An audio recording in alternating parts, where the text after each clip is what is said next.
Good morning, traders. Welcome to today's market review. Today is May 19th, 2014. Today is Monday. Well, welcome to our morning market review. This is Razak at CMTrading. We're going to just jump into the economic calendar as we always do. It's going to be somewhat of an interesting week. We start out with a European number this morning, a German PPI number that is an inflation rate number. As we see, it's a high impact number. It should come out around at 9 o'clock South African time. And then later today, it's going to be all GBP. The Great Britain pound, first with the CPI number, and then the Bank of England is going to have a monetary policy meeting at 11:30 today. So we should expect to see major news and major impact of this news that is coming out on England to reflect on the GBP. Just to go over some of the symbols that we've been watching. As you can see here, the Euro USD, after last week's initial tank and then fade, we've been really trading in a very tight range right now. Yes, is it something to keep on the barometer this week? Absolutely, but we've kind of hit this plateau at 139-ish, and then this on the downside high 136-ish, and we've been just going back and forth from it. So maybe not anything today will unfold in the Euro USD, but later in the week I do expect some things to come out. But more importantly, let's just jump into GBP USD and the GBP Japanese yen. So the GBP USD, as we can see here, has really, topped off. If you remember, we were looking at this graph last week, really, going up on this tremendous tear over the past year. On a weekly channel, we see that it's literally broke its highs, at above 167.5, 167.8, and is comfortably sitting at 168. Now we touched 170, and then we retraced about 180 pips. So, we're on the higher edge of it, okay? And on the looks of it, it really has wanted to take off on the upside. Now, there are a couple of resistance points. Let's just highlight them here so we get a sense of what we're up against today. 1, 2, 3. That is one resistance point, 168.40. Okay, that I would say is somewhat of a resistance. And then this head and shoulders formation at 169. Okay, so this being the head, this being the left shoulder and the right shoulder. Okay, so there is room for this on the upside. Okay, if it checks through 168.40 and checks through 169, we could really see ourselves chugging along up to 169.80. But on the downside, we have a little bit of room. Okay, at 167, a little bit of room at 167.800, and then further down at 167 whole. Okay, this would be my third support for it.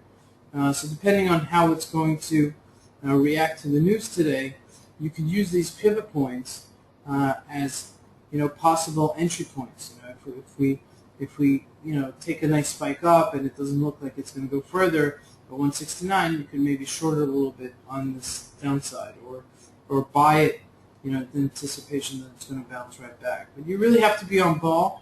You really have to be on top of things and make sure that you're trading somewhat defensively, because as you know, when you are trading the news, things can get out of hand. So those are three levels I would give in the GBP USD. Jumping into the GBP Japanese yen, still very, very strong. The yen isn't really strong compared to the GBP, as we can see here. It really has flatlined.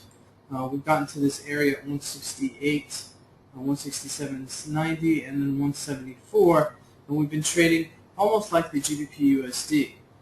Although this does seem a little bit stronger. Okay, so this is on a shorter time range.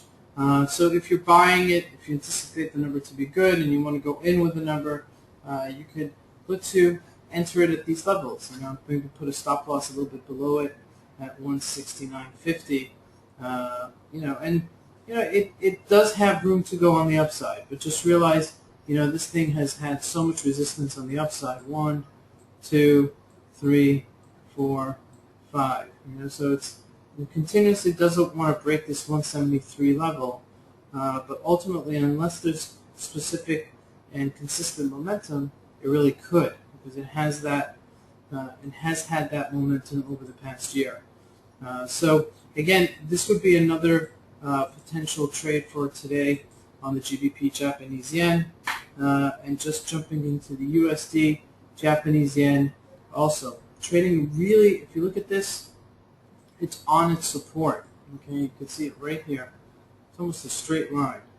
Okay, every time it wants to hit it, it just bounces right off. This concerns me a little bit because this is somewhat of a head and shoulders formation. It's a little bit of, it's not really a double top, but then it maintains this channel between 101.30 and 102.750. But it's making lower highs, which is inclining me to think that this is more of a short, and then maybe we could hit 100, 105 as a possible support level. That we could play this level on the way down. But again, keep it on the radar, all right? Because these things will unfold, and unless you're privy to them, unless you're conscious of them during the day, they might get ahead of you. So what you can do is also set an alert at these levels to let you know that everything is either being breached or not. Lastly, let's just go to the Dow Jones. The Dow Jones sold off big last Friday, down 200 points over last Thursday. It bounced a little bit on Friday, maybe 40 points. Nothing really momentous, but this week should be a very big day for the Dow. Because there are some specific numbers in the housing industry that are coming out, it will affect it. Okay? And a lot of the United States is based on real estate. A lot of the economy of the United States is based on real estate. So it'd be interesting to see if we can challenge these upper numbers at 16,590, 16,600 on the upside. Remember, this thing has, made its miraculous way back after hitting, 7,000, 6,900, 6,600 back in 2009. So we've been on this tear ever since. And if you look at the graph, it looked like a little bit flatlining. Okay, we broke it last week, but then we traced it right back. And now we're just sitting on top of what was previous resistance and now anticipated support. So if we do break it on the downside, I do expect the correction to go all the way down to maybe 16,000. If we break it on the upside, we can even hit 17,000 by the summer. This is a game of cat and mouse, because the stocks are going up, and then the Dow goes, it doesn't go, and then the Dow goes, and then the stocks are not really going. So it's harder to tell the direction of the index when there's not this continuous momentum. But spots like this is where the confusion actually goes. So what do you do in spots like this? You scale down. You don't trade as big. You don't get as aggressive, so that you don't get caught in either way. Okay, because you could churn yourself and really burn up some of your account needlessly here. But you're looking for trend, and you're looking for things to anticipate in order to get higher. So if we do break up above this 16,570 level, I would anticipate it going to 17,000. If we break the 16,400 level, I would say we would test the 16,000 again.